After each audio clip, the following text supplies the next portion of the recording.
Le vrai faux de l'info avec vous, Géraldine Vosner et Marie-Noëlle Lienemann ce matin dans votre scanner. La candidate à la primaire socialiste, indignée que certains dans l'opposition veuillent forcer les allocataires du RSA à des heures de bénévolat.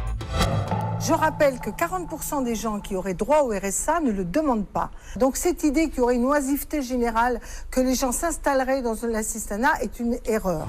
40% des gens qui ont droit au RSA ne le demandent pas. Vrai ou faux, Géraldine? Eh bien Thomas, je ne le sais pas. Et Madame Lienemann ne le sait pas non plus, car le chiffre qu'elle avance n'a plus aucune valeur. Il vient d'une enquête conduite par téléphone en 2010 auprès de 15 000 foyers, un an seulement après la création du RSA, mais à l'époque, donc il y a bientôt 7 ans, il y avait 1 million de foyers allocataires. Aujourd'hui, c'est 60% de plus. L'enquête avait alors montré, c'est vrai, que 36% des bénéficiaires potentiels ne demandaient pas le RSA.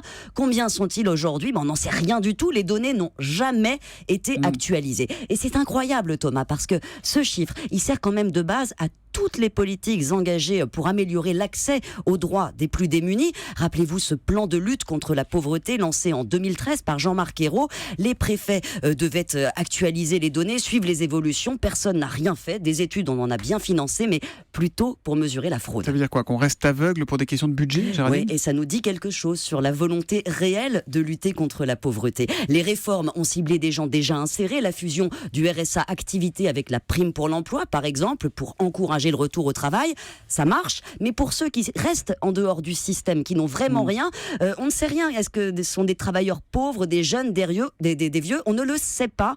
Et quand on ne sait pas, Thomas, c'est la porte ouverte à tous les fantasmes sur l'oisiveté, l'assistanat, comme le dénonce d'ailleurs Madame Lienemann. C'est surtout l'impuissance, non? Évidemment, quand on ne sait pas, on ne peut pas agir. On s'est aperçu, par exemple, dans le Nord, le seul département qui a recoupé les données, que 40% des bénéficiaires du RSA socle n'étaient même pas inscrits à Pôle emploi. Doit y avoir quelque part quelque chose qui cloche. Il serait intéressant de savoir quoi. Évidemment, même quand à la question vrai ou faux, elle répond « je ne sais pas », ça a du sens avec Géraldine Vosner. À lundi, les experts. À lundi.